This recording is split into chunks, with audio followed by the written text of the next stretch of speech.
కుంతల రాజ్యాన్ని చంద్రసేనుడు అనే రాజు పరిపాలించేవాడు. అతను ధార్మిక ఆలోచనలు కలిగిన వ్యక్తి. అతని రాజ్యం 4 వైపులా శాంతియుతంగా ఉండేది. అయినప్పటికీ చంద్రసేనుడు ఎల్లప్పుడూ దుఃఖంగా ఉండేవాడు. దీనికి కారణం అతని కుమార్తె యువరాణి చంద్రకళ ఆరోగ్యం. చంద్రకళ రూపంలో అత్యంత అందమైనది, కానీ ఆమెను ఒక విచిత్రమైన వ్యాధి ఆవరించింది. దీనివల్ల రాజకుమారి ఎప్పుడూ స్పృహలేని స్థితిలో ఉండేది. రాజు తన కుమార్తెను నయం చేయడానికి అనేక వైద్యులను, నిపుణులను నియమించాడు. కానీ ఎవ్వరూ ఆమె వ్యాధిని నయం చేయడం దూరం కనీసం కనుగొనలేకపోయారు. దీంతో రాజు నిరంతరం ఆందోళనతో ఉండేవాడు.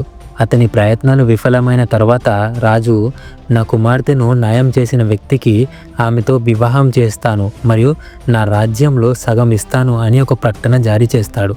వీరేంద్ర అనే యువకుడు రాజధానికి కొత్తగా వస్తాడు. ప్రజలు రాజకుమారి వ్యాధి మరియు రాజు ప్రకటన గురించి మాట్లాడుకోవడం గమనించాడు. ఒక వ్యక్తి నుండి మొత్తం కథ విని వీరేంద్రుడు కొంతసేపు ఆలోచించి రాజభవనం వైపు వెళ్ళాడు.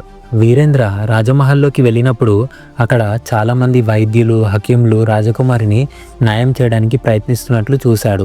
ఒక మూలలో నిలబడి నిశ్శబ్దంగా వీరేంద్ర ఈ దృశ్యాన్ని గమనిస్తాడు.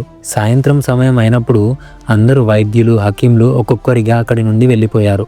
అప్పుడు వీరేంద్ర మంత్రి వద్దకు వెళ్ళి, మంత్రి గారు, అందరూ తమ ప్రయత్నాలు చేశారు, ఇప్పుడు నాకు కూడా ఒక అవకాశం ఇవ్వండి అని అడిగాడు. వీరేంద్ర మాటలు విన్న మంత్రి అతడిని రాజు వద్దకు తీసుకెళ్తాడు. మంత్రి వీరేంద్ర ప్రతిపాదనను రాజు ముందు ఉంచాడు. అన్ని వైపుల నుండి నిరాశపడిన రాజు ఒక్కసారి అనుమానంగా వీరేంద్ర వైపు చూసి దుఃఖంతో ఇలా అన్నాడు, చెప్పు, నీవు నా కూతురు వ్యాధిని ఎలా చికిత్స చేస్తావు అని. అప్పుడు వీరేంద్ర రాజుకు నమస్కరించి ఇలా అన్నాడు, మహారాజా, నాకు ఒక్క రాత్రి మీ కూతురుతో ఉండటానికి అనుమతినివ్వండి. అప్పుడు నేను ఏదైనా నిర్ణయానికి రాగలను. ఇంకొక విషయం మహారాజా, రాజకుమారితో నేను ఒక్కడినే ఉండాల్సి వస్తుంది. అప్పుడే నేను ఏకాగ్రతతో రాజకుమారి వ్యాధిని కనుగొనగలను. వీరేంద్ర ఆత్మవిశ్వాసంతో కూడిన మాటలు రాజు మనసులో కొంచెం ఆశ కలిగించాయి. రాజు వీరేంద్రకు రాత్రి రాజకుమారితో ఏకాంతంలో ఉండే అనుమతినిచ్చాడు. రాజు అనుమతి లభించగానే వీరేంద్ర రాజకుమారి గదిలోకి వెళ్ళి ఆమె నుండి కొంత దూరంలో నిశ్శబ్దంగా కూర్చొని ఆమెను గమనించసాగాడు. రాత్రి 12 గంటలు అయిన వెంటనే స్పృహ తప్పిన స్థితిలో ఉన్న రాజకుమారి నోటి నుండి ఒక పాము బయటకు వచ్చి మహల్ పరిసరాల నుండి అడవి వైపు వెళ్ళిపోయింది. ఇదంతా చూసి వీరేంద్ర ఆశ్చర్యపోయాడు. అతడు ఏమీ చేయకుండా నిశ్శబ్దంగా అక్కడే కూర్చున్నాడు. రాత్రి చివరి జాము ముగిసే సమయంలో ఆ పాము తిరిగి వచ్చి రాజకుమారి చంద్రకళ నోటి ద్వారా ఆమె లోపలికి పూర్తిగా ప్రవేశించింది. వీరేంద్ర ఊపిరి బిగబట్టి ఈ దృశ్యాన్ని చూశాడు. ఇదంతా చూసిన అతడికి రాజకుమారి వ్యాధికి మూలం ఈ పామేనని అర్థం కావడానికి ఎక్కువ సమయం పట్టలేదు. ఉదయం అయినప్పుడు రాజు చంద్రసేన భయం మరియు ఆతృత కలిగిన భావాలతో గబగబా అడుగులు వేస్తూ తన మంత్రితో కలిసి రాజకుమారి గదిలోకి వచ్చాడు. ఆతృతగా వీరేంద్రను అడిగాడు, చెప్పు బాబు, నీవు ఏ నిర్ణయానికి వచ్చావు? నా కూతురు బాగుపడుతుందా అని. అప్పుడు వీరేంద్ర ఇలా అన్నాడు, మహారాజా, రాజకుమారి వ్యాధి నాకు తెలిసిపోయింది. దేవుని దయ వల్ల ఆమె తప్పకుండా కోలుకుంటుంది. నాకు రేపు రాత్రి సమయం ఇవ్వండి మరియు నాకు ఒక కత్తి మరియు మట్టితో నిండిన ఒక పెద్ద బుట్ట ఒకటి సిద్ధం చేయండి అని అన్నాడు. వీరేంద్ర మాటలు విని రాజుకు చాలా ఊరట కలిగింది. అతడు మంత్రికి వీరేంద్ర అడిగిన సమస్త సామాగ్రిని అందించమని ఆదేశించాడు. ఇప్పుడు అందరూ రాత్రి కోసం ఎదురుచూస్తున్నారు.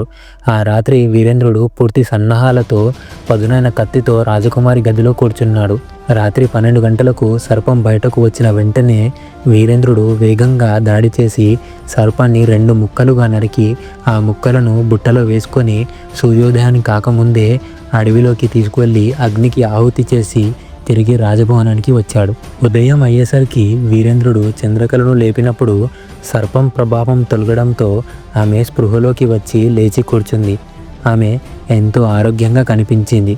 రాజు ఉదయం ఆత్రంగా గదికి వచ్చి తన కుమార్తెను స్పృహలో చూసి ఆనందంతో కన్నీళ్లతో ఆమెను ఆలింగనం చేసుకున్నాడు. రాజు వీరేంద్రకి కృతజ్ఞతలు తెలిపి తన షరతు ప్రకారం చంద్రకళతో అతనికి వివాహం జరిపించాడు. తన రాజ్యంలో సగభాగం ఇవ్వబోగా వీరేంద్రుడు నిరాకరించాడు. అటువంటి ఆత్మగౌరవం కలిగిన అల్లుణ్ణి పొందినందుకు రాజు సంతోషించాడు.